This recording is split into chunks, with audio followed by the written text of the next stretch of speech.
안녕하십니까? 2023년 5월 30일 화요일 인도네시아 헤드라인 시작합니다. 첫 번째 소식입니다. 인도네시아 중앙은행은 미국의 부채 한도 협상 미타결로 인한 경제적 여파에 대비해 루피아화를 안정적으로 유지하기 위한 조치를 취하고 있다고 밝혔습니다. 중앙은행 페리 와르지오 총재는 원래 통화정책 회의 후 루피아 환율 안정화를 강화하여 낮은 수입 인플레이션을 유지하고 금융시장 불확실성의 확산 효과를 완화하는 데 초점을 맞추고 있다고 말했습니다. 중앙은행은 현물시장, 국내 선물환 시장 및 채권시장에 영향을 미치는 삼중 개입과 오퍼레이션 트위스트로 미국의 부채 한도 협상 미타결로 인한 경제적 여파에 대비하고 있습니다. 참고로 삼중 개입은 현물시장, 국내 선물환 시장 및 채권시장에 영향을 미치는 도구로 구성되며 모두 루피아가 다른 통화에 대해 원하는 수준에서 거래되도록 하기 위한 것입니다. 오퍼레이션 트위스트는 중앙은행이 1.4조 루피아를 보유하고 있는 단기 채권을 매도하여 장기 채권의 수익률을 끌어올리지 않고 단기 채권의 수익률을 높여 자금 유입을 유도하고 루피아를 강화하는 안정화 조치입니다. 한편 미국 행정부와 야당인 공화당이 국가부채 한도 상향 문제를 놓고 갈등을 빚고 있는 가운데 국제통화기금은 부채 한도가 상향되지 않아 만약 미국이 부도가 난다면 세계 경제에 매우 심각한 영향을 미칠 거라고 경고하고 나섰습니다. 특히 이르면 6월 1일 미국 정부의 채무불이행, 디폴트가 실제로 발생할 수 있다는 경고가 나오고 있습니다. 그럼에도 불구하고 중앙은행은 미국이 타결점을 찾을 것으로 기대하면서 기준 금리를 4개월 연속 5.75%로 동결했습니다. 다음 소식입니다. 2023년 중으로 원전 건설 사업자를 선정할 계획인 인도네시아는 우리나라와 에너지 협력 증진을 추진 중입니다. 인도네시아 에너지광물자원부는 지난주 인도네시아에서 고위급 회담 후 한국 정부 및 기업들과 원자력 발전소 개발 협력 기회를 모색했습니다. 에너지광물자원부 장관은 인도네시아 전력 시스템에서 원전 구현을 가속화하는 다양한 협력 기회를 모색하고 있다며 인도네시아와 한국 사이의 협력은 상당히 긍정적이라고 말했습니다. 현재 인도네시아는 화력 발전에 의존하여 전력을 생산하는데 이는 탈탄소 목표 추진에 큰 부담으로 작용하고 있습니다. 특히 해외 자본을 유치해 주요 광물 자원을 자국에서 개발하려는 목표 달성에서 탄소 배출이 많은 전력 사용은 비판을 받고 있습니다. 이처럼 인도네시아는 원전 사업을 미래 성장 산업으로 바라보고 있으며 이미 2014년부터 원전 사업을 추진하고 있습니다. 우리나라는 초기부터 인도네시아의 원전 개발 사업에 적극 참여하고 있으며 양국은 현재 인도네시아의 1호 원전 건설 후보지를 선정하고 건설 비용과 운영 방식 등을 협의하고 있습니다.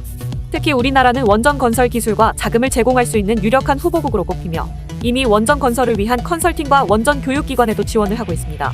참고로 우리나라는 지진과 해일이 잦은 인도네시아 환경의 안전성과 경제성이 뛰어난 한국형 표준원전의 소형 버전을 제안하고 있습니다.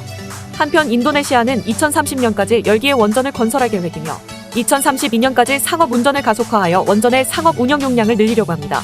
또한 최근 국가 에너지 정책에서 원전에 관한 중요한 조항을 개정하고 있습니다. 다음 소식입니다. 최근 조사에 따르면 인도네시아 투쟁민주당이 간자르 프라노워 중부 자바주지사를 대선 후보로 공식 지명한 이후에도 여전히 2024년 대선의 선두주자로 꼽히고 있는 것으로 나타났습니다. 그러나 콤파스 일간지의 리서치 기관인 리트방 콤파스의 여론조사에 따르면 2위인 그린드라당과의 격차가 좁혀지고 있으며 투쟁민주당은 호감도 지표에서 밀리고 있는 것으로 나타났습니다. 여론조사에 따르면 응답자의 약 23.3%가 오늘 선거가 실시된다면 투쟁민주당에 투표하겠다고 답했습니다. 이는 지난 1월의 22.9%와 거의 차이가 나지 않는 수치인 반면 그린드라는 같은 지표에서 1월 14.3%에서 5월 18.6%로 큰 폭으로 상승했습니다. 특히 최근에 조코위 대통령의 장남인 기브란 시장을 지지했던 중부 자바 및 동부 자바의 여러 단체가 투쟁민주당이 아닌 그린드라당 후보인 프라보워 국방부 장관 지지를 선언하기도 했습니다. 호감도 면에서는 유권자의 42.8%만이 투쟁민주당에 대해 호의적이라고 답했으며 이는 1월의 49.1%에서 감소한 수치입니다. 이번 여론조사에서 가장 호의적인 정당은 민주당으로 응답자의 56.5%가 민주당에 대해 긍정적인 인식을 가지고 있다고 답했습니다. 한편 선두를 유지하고 있는 투쟁민주당에 대한 유권자들의 지지는 조코위 대통령의 지지도와 밀접하게 연관되어 있습니다. 콤파스는 현재 투쟁민주당 지지자의 88.9%가 2019년에 조코위에게 투표했으며 41.1%는 2024년에 누가 당선되든 지지하겠다고 답했다고 밝혔습니다. 참고로 현 정부에 대한 지지율은 70.1%로 임기 말임에도 매우 높은 수치를 보이고 있습니다. 다음 소식입니다. CNBC 인도네시아 등에 따르면 아리핀 타스리프 인도네시아 에너지광물자원부 장관은 오는 6월 10일부터 보크사이트 원광 수출을 금지하기로 했다고 전했습니다.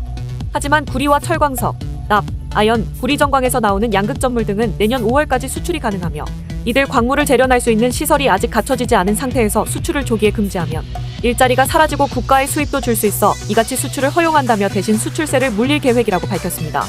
참고로 이번에 수출이 금지된 보크사이트는 재련할 수 있는 시설이 4곳이나 되고 8개의 보크사이트 처리 공장이 지어지고 있어 조만간 국내에서 생산되는 보크사이트 원광을 모두 처리할 수 있을 것으로 예상되고 있습니다.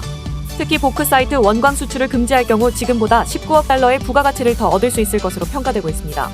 하지만 이런 결정에 보크사이트 광물 생산 업체들은 광물 생산이 줄고 일자리가 사라질 것이라고 우려했습니다.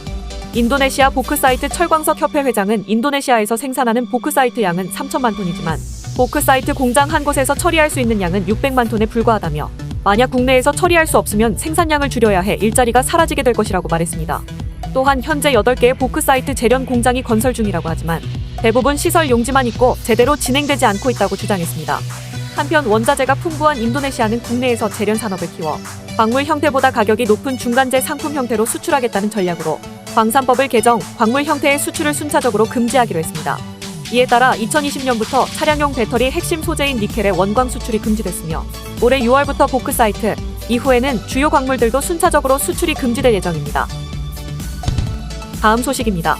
인도네시아 교통부 육상교통국은 정부가 대중교통에서 전기차를 도입하도록 촉구했다고 밝혔습니다. 육상교통차관은 전기차 산업이 팬데믹이 진정되고 인센티브를 통한 정부의 지원으로 기하급수적으로 성장했다고 주장하였습니다.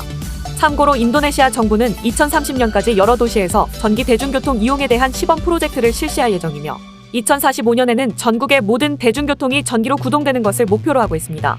하지만 인도네시아에서 전기차가 차지하는 비율은 아직 미미합니다.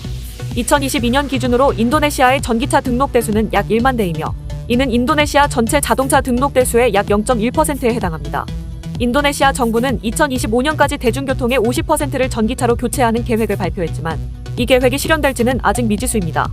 이는 전기차 충전 인프라가 부족하고 전기차 가격이 여전히 비싼 편이기 때문입니다. 다음 소식입니다.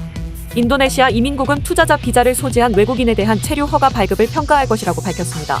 실미 살림 이민국 국장은 투자조정청과 함께 투자자 비자 발급을 평가할 것이며 이번 평가는 인도네시아 경제를 지원하기 위해 투자자 비자와 관련된 정책을 개선하는 데 목적이 있다고 전했습니다. 또한 국영기업과 협력하여 외국인 투자자를 위한 정책이 관련 규정에 부합하도록 할 것이라고 밝혔습니다.